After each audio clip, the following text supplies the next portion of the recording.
കേരളത്തിൽ മാത്രമല്ല പ്രവാസ ലോകത്തും വിഷുവിനുള്ള ഒരുക്കങ്ങൾ തകൃതിയായി പുരോഗമിക്കുകയാണ്. 9 ദിവസത്തെ അവധി, ചെറിയ പെരുന്നാളിൻ്റെ അവധി, ആ അവധിക്കൊപ്പമാണ് വിഷു എത്തുന്നത്. അതുകൊണ്ട് തന്നെ ആഘോഷത്തിന് ഇത്തവണ പൊലിമ കൂടുതലാണ്. എല്ലായിടത്തും അതിനുള്ള ഒരുക്കങ്ങൾ, അവസാനഘട്ട ഒരുക്കങ്ങൾ, കണിയൊരുക്കാനും സദ്യ ഒരുക്കാനുമുള്ള അവസാനഘട്ട ഒരുക്കങ്ങൾ പുരോഗമിക്കുകയാണ്. കണിയൊരുക്കാൻ കണിവെള്ളരിയും കണിക്കൊന്നയും മാത്രമല്ല, എല്ലാ ഫലങ്ങളും കേരളത്തിൽ ലഭിക്കുന്ന പഴം, പച്ചക്കറികളെല്ലാം തന്നെ ഒരു കുടക്കീഴിൽ ലഭിക്കുന്നു. വീട്ടിൽ വിഷുസദ്യ ഒരുക്കാൻ കഴിയാത്തവർക്ക്, തിരക്കുള്ളവർക്ക്, ജോലി തിരക്കുള്ളവർക്കും അതോടൊപ്പം തന്നെ മറ്റ് അസൗകര്യങ്ങളുള്ളവർക്കുമൊക്കെയാണ് ഇത്തരത്തിലുള്ള വിഷു കിറ്റുകൾ, സദ്യയുടെ കിറ്റുകൾ ഒരുക്കിയിട്ടുള്ളത്. ഹോട്ടലുകളിലുണ്ട്, ഷോപ്പിംഗ് മാളുകളിലുണ്ട്.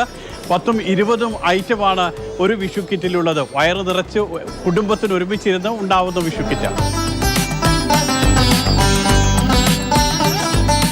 ആഘോഷത്തിന് പായസം തന്നെ പലവിധമുണ്ട്. ഈ കാണുന്നത് പോലെ ഗോതമ്പ് പായസം, പാൽപ്പായസം, പംകിൻ പായസം അഥവാ നമ്മുടെ മത്തങ്ങ കൊണ്ടുള്ള പായസം. മത്തങ്ങയിൽ തന്നെ വെറൈറ്റിയാണ്, പരീക്ഷണമാണ്.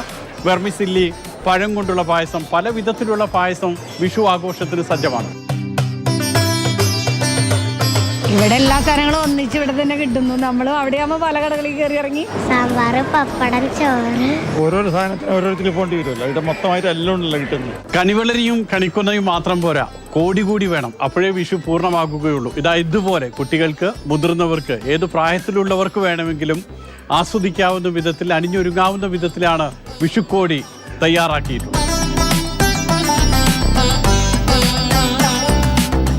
ആഘോഷത്തിന് വേണ്ടുന്ന എല്ലാ വിഭവങ്ങളും കേരളത്തിൽ നിന്ന് തന്നെയാണ് എത്തുന്നത്. കണിക്കൊന്നയാണെങ്കിലും കണിവെള്ളരിയാണെങ്കിലും പച്ചക്കറികളാണെങ്കിലും പഴമാണെങ്കിലും പപ്പടമാണെങ്കിലും എല്ലാം വിഷു ആഘോഷിക്കാനുള്ള എല്ലാ വിഭവങ്ങളും പ്രവാസികളുടെ കൈകളിൽ, വീടുകളിലൊക്കെ എത്തിക്കഴിഞ്ഞു. ഇനി രാവൊന്ന് പുലർന്നാൽ കണി കണ്ടുകൊണ്ട് വിഷുവിനെ വരവേൽക്കുകയായി. ദുബായിൽ നിന്നും മുഷീർ കൊടിയിലൊപ്പം സുരേഷ് വെളിമുറ്റം, മാതൃഭൂമി ന്യൂസ്.